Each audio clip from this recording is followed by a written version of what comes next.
recebo hoje aqui no Sintonia a psicanalista Maria Rita Kel, que além de psicanalista, é bom dizer isso já de início, você, Maria Rita, vou chamar de Maria Rita, você é ensaísta, poeta, dá palpite, vou chamar assim um pouco de palpiteira. Eu lembro de você escrevendo na Playboy. Anos 90. Nos 90, né, Maria Rita? E isso, me diz uma coisa, as pessoas têm uma ideia do psicanalista, o divã, consultório. Eles estranharam você colaborando na revista Playboy, não? Não assim, gente assim, pô, que isso, Maria Rita? Você vai com essa história? Pra falar a verdade, eu estranhei. Os psicanalistas talvez se estranharam, não disseram nada, porque eles não confessam que leem a Playboy. Então ninguém podia dizer nada, porque senão eu ia ter que dizer que lê a Playboy. Mas quem me convidou foi o Eugênio Butti, meu grande amigo, que hoje é presidente da Rádio Brás, com quem eu tenho, inclusive, parceria num livro, né, Videologias. Na época, o Eugênio era diretor da Playboy e ele queria ter essa coluna, queria ter duas colunas. Uma se chamaria de Mulher para Homem, onde eu entrava, fazendo provocações com o leitor da Playboy, e outra se chamaria de Homem para Homem. E seria ele escrevendo, fazendo...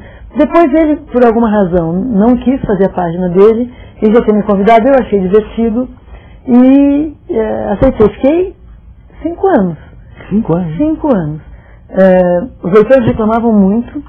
Reclamavam. Quando comecei, acho que era o Nirlando, que era o editor, Nirlando Beirão. E o Nirlando me mostrava cartas muito engraçadas de homens dizendo assim, até aqui tem uma mulher. E o Nirlando, como chefe da redação, o editor, não me lembro, respondia assim, eu pensei que o leitor gostava de mulher. E ficava aquela coisa. Mas, de fato, o meu papel era muito provocador, era muito assim de brincar com o leitor de Playboy, de que ele não estava com essa bola toda que ele pensava que ele estava. Então, que as mulheres podiam estar achando ele bobo no exibicionismo dele, que as mulheres podiam, por exemplo, fingir que estavam gostando dele sexualmente e ele não era esse garanhão todo que ele imaginava. Eram provocações, então os leitores ficavam muito bravos. Mas a primeira vez que eu abri uma Playboy e vi o meu artigo, eu fiquei mal. Porque eu não me identifico com a retórica toda da revista, não só a questão das mulheres nuas, mas com toda essa coisa de uma revista que é feita para fazer com que o homem de classe média alta se ache o rei da criação. Entendeu? Maravilhoso, com direito a tudo, os melhores carros, as melhores viagens, os melhores vinhos, as melhores mulheres. O que eu estou fazendo aqui? Tudo bem, eu estava lá rindo dele, de certa forma, né? Mas foi difícil. Eu continuei, porque era instigante para mim, mas foi esquisito. Mas então, você escreveu muito também sobre televisão, sobre o papel do homem no mundo atual, na situação atual, né, do pós-feminismo, não é?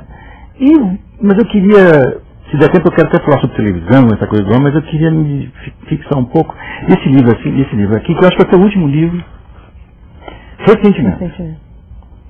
Porque eu sempre ouvi falar assim, sabe, assim, tipo, é uma pessoa tão ressentida, ele é tão ressentido.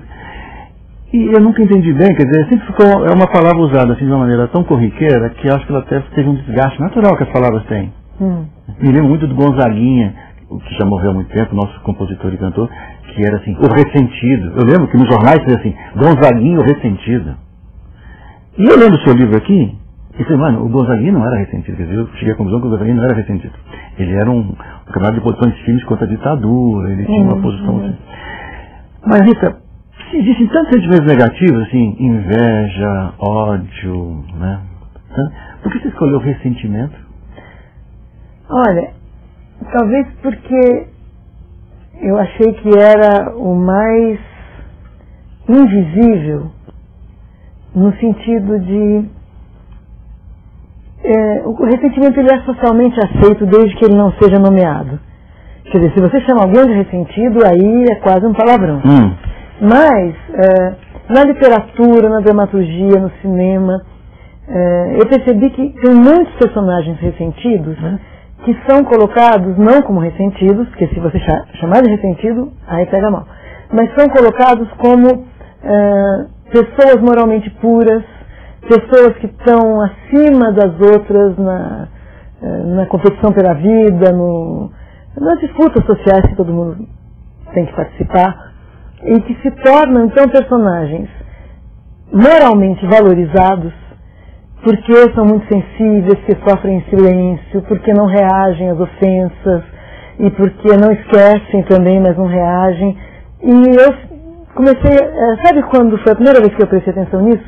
foi quando, no meu consultório, muitas pacientes começaram a falar do filme O Piano. Sim. Aquele filme de da Jane Campion. Da Jane Campion, exatamente. Que lindo, que maravilha, que mulher sensível, que personagem. E eu, depois de um tempo, fui ver o filme e eu achei um horror.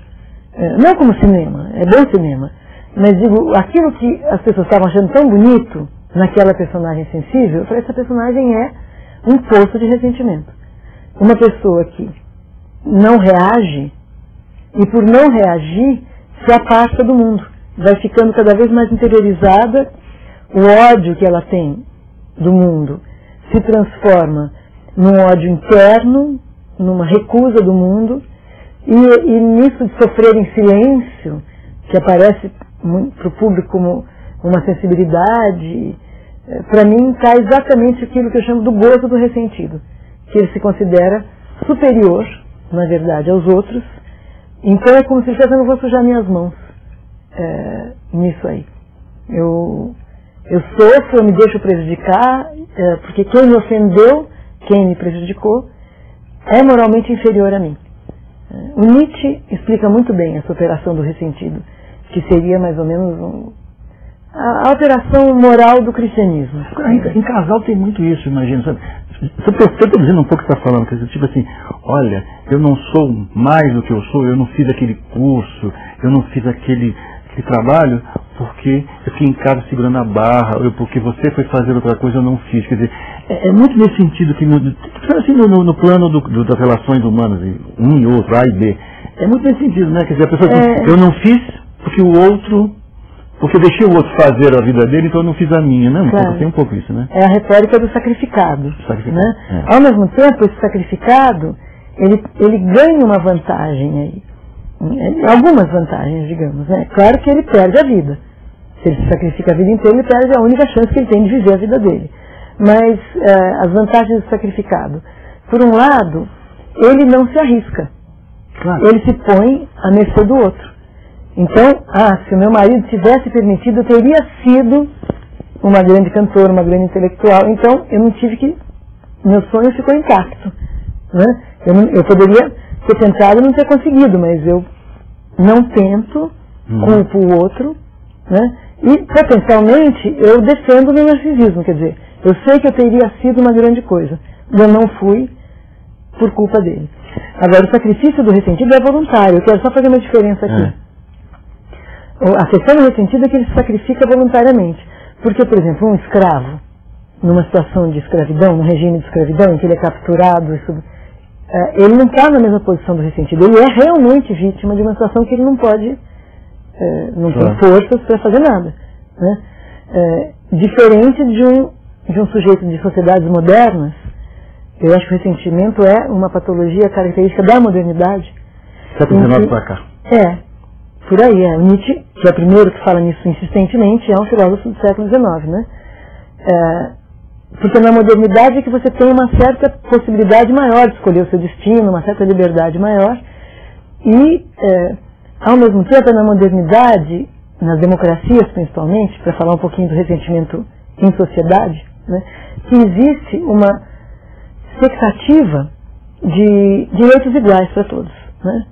E na lei até existem os direitos iguais. Isso não garante igualdade para ninguém. Tem muita coisa que depende do percurso que a pessoa escolheu, depende de sorte, depende de justiça ou injustiça também, evidentemente.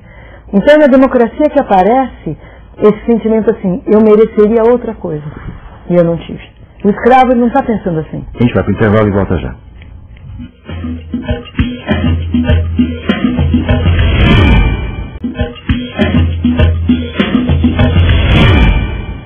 Bom, voltamos aqui ao programa de hoje. Eu estou conversando com a psicanalista Maria Rita Raquel.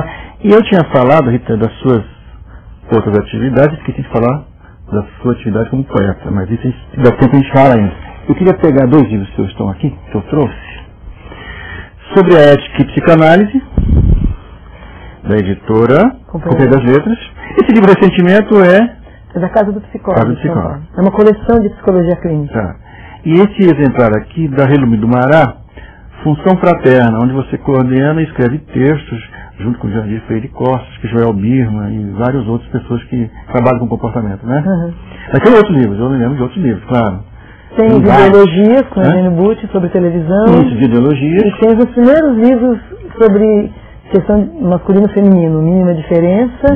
E o deslocamento do feminino foi minha tese de doutorado sobre a mulher freudiana no século XIX. Mas vamos voltar a falar do ressentimento, porque eu acho que o conceito de ressentimento que você desenvolveu no livro, aqui no seu trabalho, dá para perceber que ele pode se aplicar a muitas situações. Eu, quando li, fiquei pensando na questão da política moderna, contemporânea brasileira. Uhum. O ressentimento como uma postura do brasileiro, por exemplo, que não se vê como cidadão.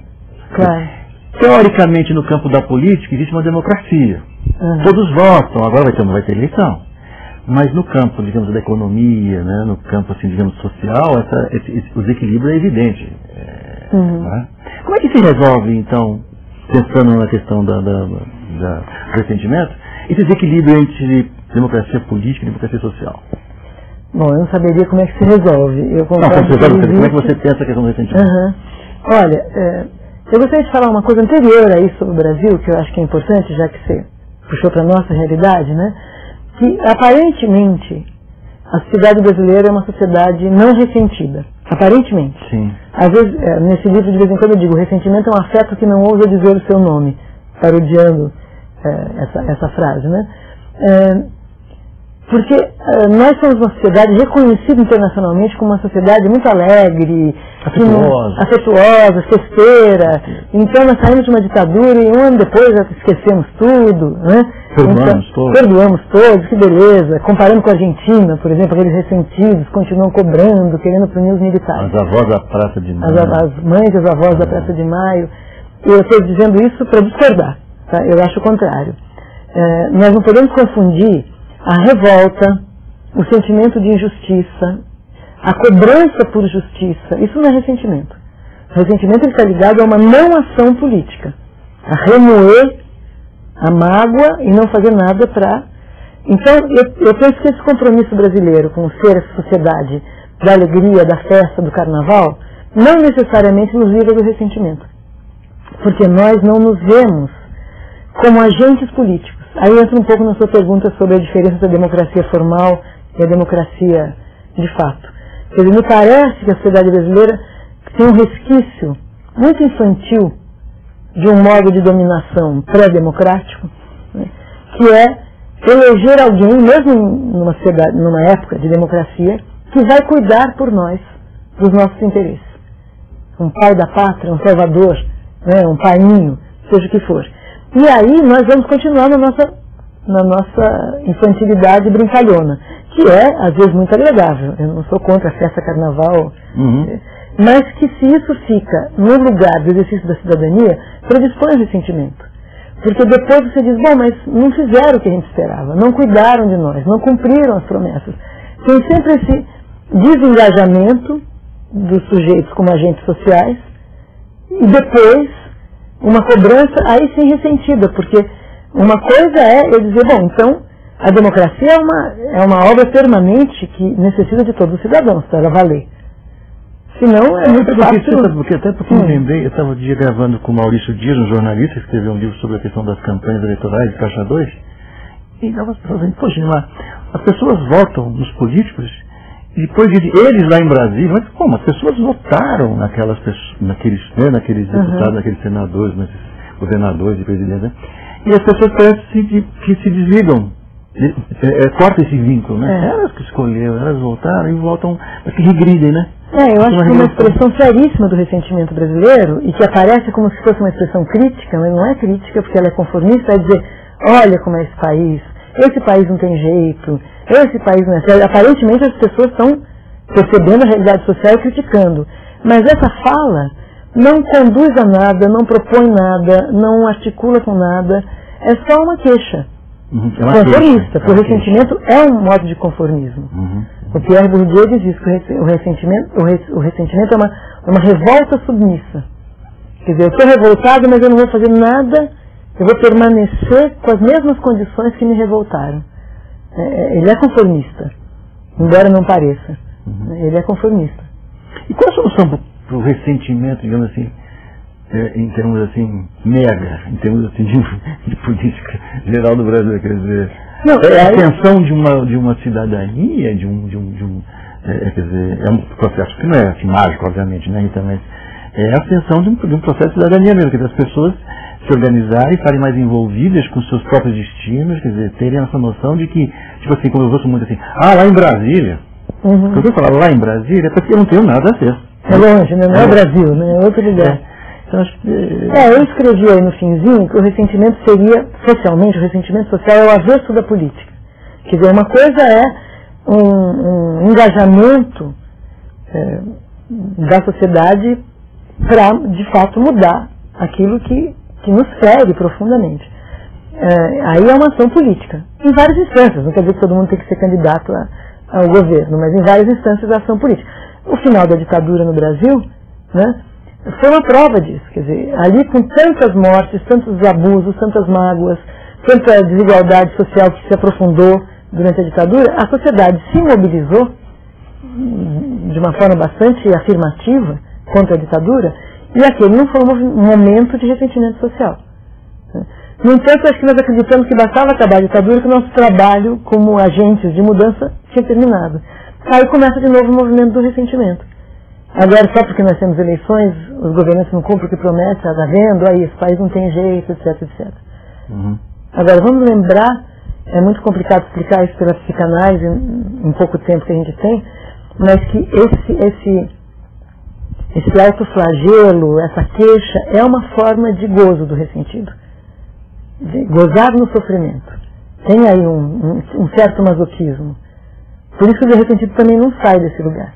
Então, para terminar esse bloco aqui, porque a gente tem essa coisa do tempo. O instrumental psicanalítico, ele, no seu caso é evidente, mas ele é um bom instrumental para pensar a realidade, quer dizer, porque as pessoas têm essa noção do psicanalista lá sentado, no divã, conversando ali. E você é uma das pessoas, é um dos profissionais da área, que contribui para quebrar essa imagem congelada. A psicanálise tem um bom instrumental para você analisar a realidade geral? É um bom instrumental? Acho que desde Freud é. Freud já é um analisador, ele tem textos sobre a sociedade, né? O mal-estar na sociedade, o futuro de uma ilusão. Ele tem textos que analisam, porque se o psicanalista é um escutador do sofrimento, o sofrimento ele não é individual, quer dizer, ele se condensa em cada um de uma forma. Né? Mas ele, evidentemente, as formas de sofrer, elas têm alguma ligação com aquilo que é mal resolvido nos compromissos sociais, aquilo que a gente chama do laço social. Claro, não sou a única psicanalista que faço isso. Aqui em Brasília mesmo, a Mariaída Fontenelle, ela tem, eu não sei se ainda tem, uma coluna no jornal, escreve sobre o que está acontecendo na cidade, no país. O João Birman faz isso, o Jurandir Freire Costa faz isso, o Conrado Caligares faz isso, quer dizer, eu acho até que nós temos um posto não de observação, porque a nossa questão não é do olhar, um posto de escuta muito privilegiado, que quando a gente escuta o sofrimento, é como se cada um que vai ao nosso consultório fosse uma espécie de uma caixa de ressonância do sofrimento daquela sociedade. Claro que cada um é um, mas aos poucos você vai se sintonizando com o que está acontecendo no país. Vamos lá, intervalo? Depois quero falar aproveitar um pouco de um tema que você já tratou várias vezes, que é a questão do homem. O homem contemporâneo, a sua fragilidade frente eu já tratei você também, né? Toda essa questão do movimento das mulheres, né? Eu estou conversando hoje aqui então com a psicanalista Maria Rita Kel. A gente vai para o intervalo e volta daqui a pouco.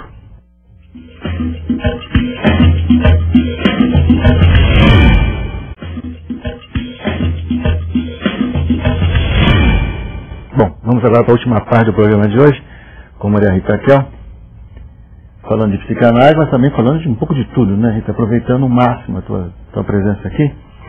E eu queria falar um pouco sobre essa questão masculina, né, porque nos últimos 20 anos, né, Rita, 30 anos, eu, no meu lugar aqui, no meu lado de cá de homem, quer dizer, que ficou adulto nos anos 70, a gente, muitas vezes, minha geração, meus amigos, eu, me incluindo, reclamamos um pouco do certo exacerbamento do movimento feminista, dessa coisa toda das mulheres, né? E sempre nos achamos um pouco numa posição meio defensiva.